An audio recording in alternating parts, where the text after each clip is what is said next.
katunayan po, meron po yan, talagang pinatrabaho po siya sa Sino to? General Santos. Sino to? Si, ano sir, si Deres po.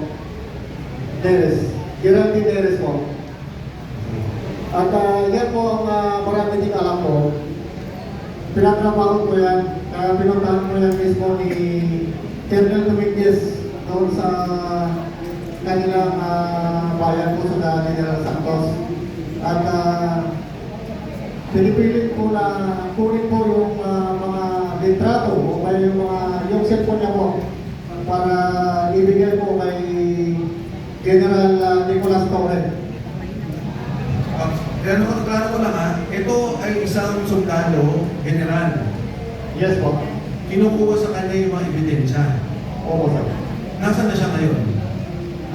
Sa akin po sir, hindi ko alam sir kung nasa ginsan ko po o nasa po sa akin. Kasi ang mali ko pong pagka-usap sa kanya yung ano po last February po. Yun ang mali namin pag-uusap.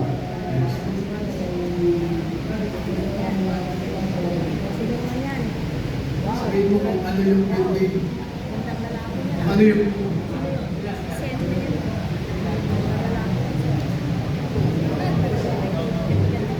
Sa ano po sir, sa Taros po. Pupogi papakileo dyan.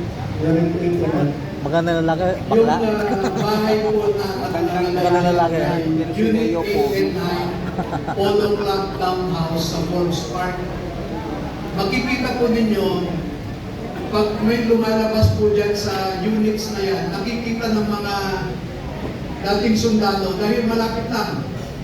So, dyan po nila pinapasok yung mga paper bags o mga expandable envelope na pera, pinapasok po nila dyan.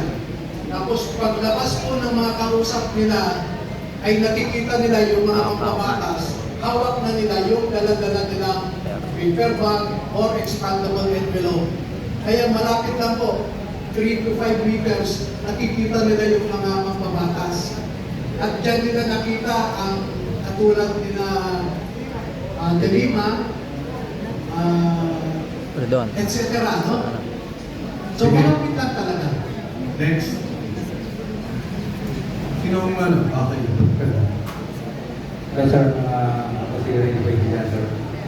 Ako po yan sir at nakasama ko yan sir si Tapon Ligote sa nandito kami sa Pauti Masinto. May meeting naman noon sir nung nasa nasan kasi ako noon sir kay PRP kung tawagin si Boss Bernard Peralta, yung mga PR ng congressman.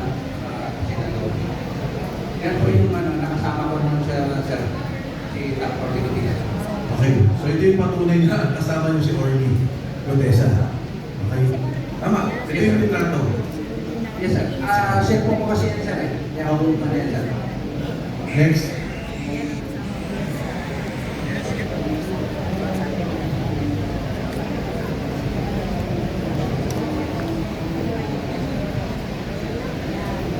Yes, magandang ako po sa lahat. Ako po yung nakabuti na nasa picture, yung moving. Bali, nasa kinsa siya rin na kami niya. Bali, may mga meeting yung mga apostol. Yan ay pagpapatunay na naging kasama namin at naging matagal namin katrabaho si Master Sergeant Orly Godesa. Maraming salamat po. Yung naka-itim, yun si Master Sergeant Orly Godesa. Tapos itong naka-brown, yan si Sergeant Julie Canjiao. Then yung naka-red, yun si Sergeant Olian. And then nakaputi, ako naman. Yun na po, maraming salamat. Thank you. Oh, ano tong picture na to? Ako po sir. Ako po ang kumuha niyan. Yung nakaputi po dyan, membro po yan ng ICC po. Yung gitna po. ICC investigator. Ito to, bakit nyo kasama? Saan to?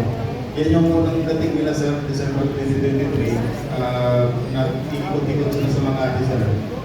Maalala ko nga yan sir, bumili yan ng libro ng Philippine Law, yung ICC investigator ko. Alam mo yung pangalan? Maalala ko sir, si Robin Prof. Ang ano niya. Kasama rin nila Chantal Daniel sir. Next. Ito, kanino to?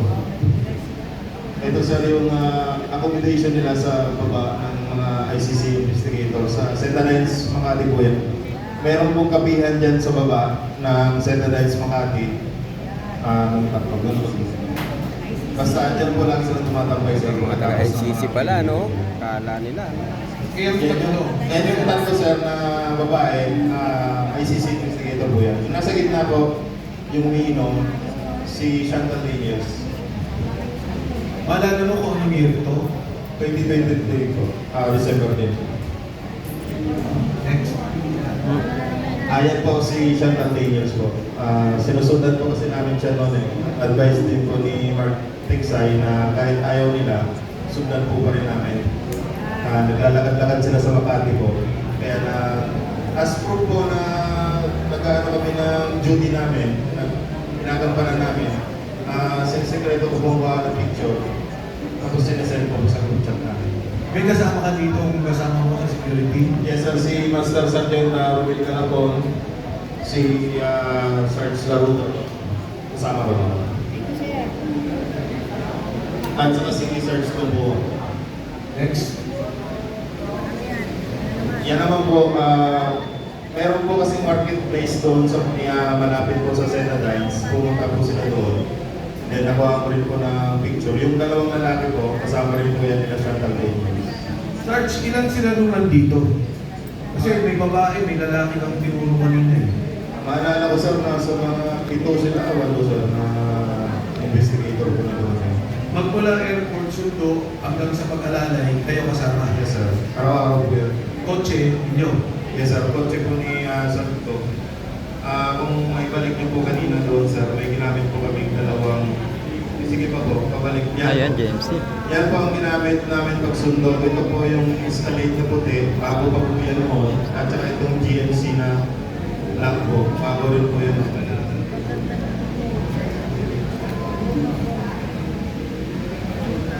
Ano to, sir? Ito po, dito po ginagawa yung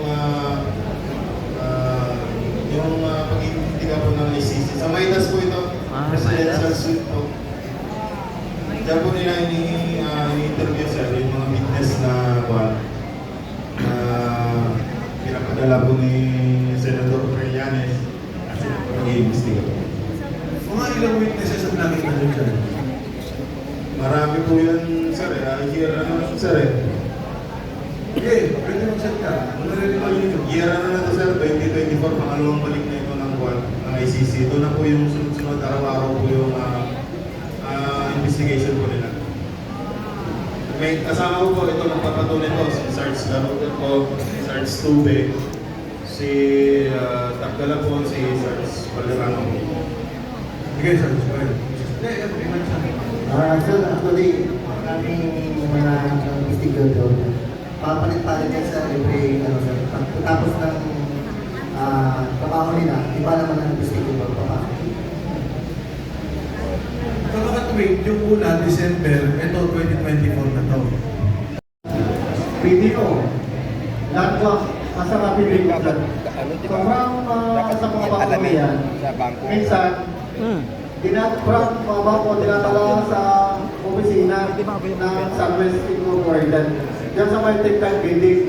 Then meron din po nangyayari, from bangko, dinatala mo mismo doon sa Horizon, sa unit nila doon sa So, ang ibig nyo sabihin, merong nagdadala ng pera sa Valle Verde. Tama? Yes, sir. Sino yung mga yun? May nare-recall ba kayo? May nagdadala lang? Ang naalala ko, sir, yung natandaan yung... Hindi kailangan mo yung pangalan. Kasi kung naalala ko, yung pinanggit Dami pera lods, oh. Sabi Uy, si dami, Congressman oh. Eric Yap, isa lang naman yung nabanggit niya. 500, oh, thousands. Pero sabi niya, doon daw ang bagsakan ng pera. Totoo po yan, sir. Doon po yung delivery point doon sa 28 Dragonfly Corner Medipac sa Mali 26 sa Mali Mosabi. Sir, yan ang po yung nag-deliver sa Manila yung si Congressman Gardula po. Pero hindi siya nag-deliver yung mga tao. Nag-deliver ng pera. Paano mo nalaman kay ikaw nag-Gardula?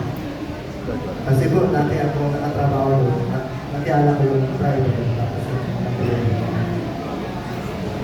Okay, pag wala kang Pali Verde, dadalhin sa Horizon. Binanggit mo bangko. Ano ba? Bangko. Yes, sir. Magkano yung mga withdrawal na yan?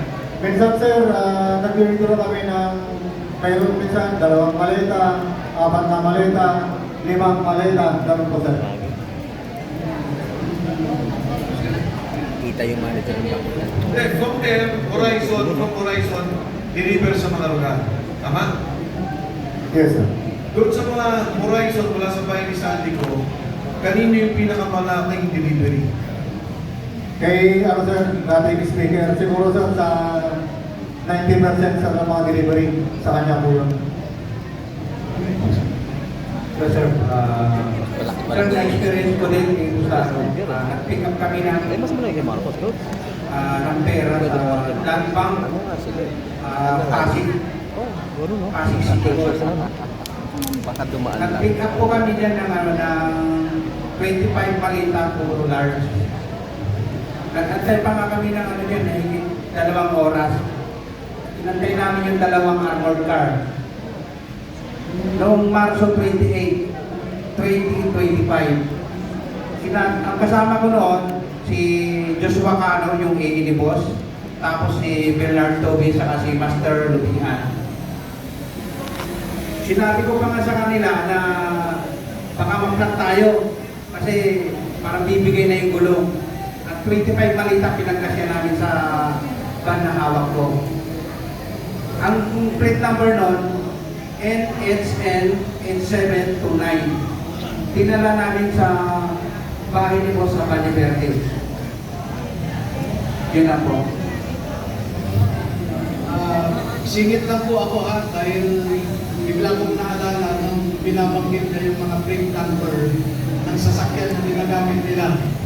Meron po akong information, reliable po ito, na yung LTO, pinagbubura na yung record ng mga sasakyan na ginamit nila sa pagde-deliver. Yun! Sampat ang At kilala ko po kung sino yung nagpasimuno para burahin ang records ng mga sasakyan na ito. Balang araw ay mananagot din siya. Patay. So, balik natin dun sa picture, no? Yung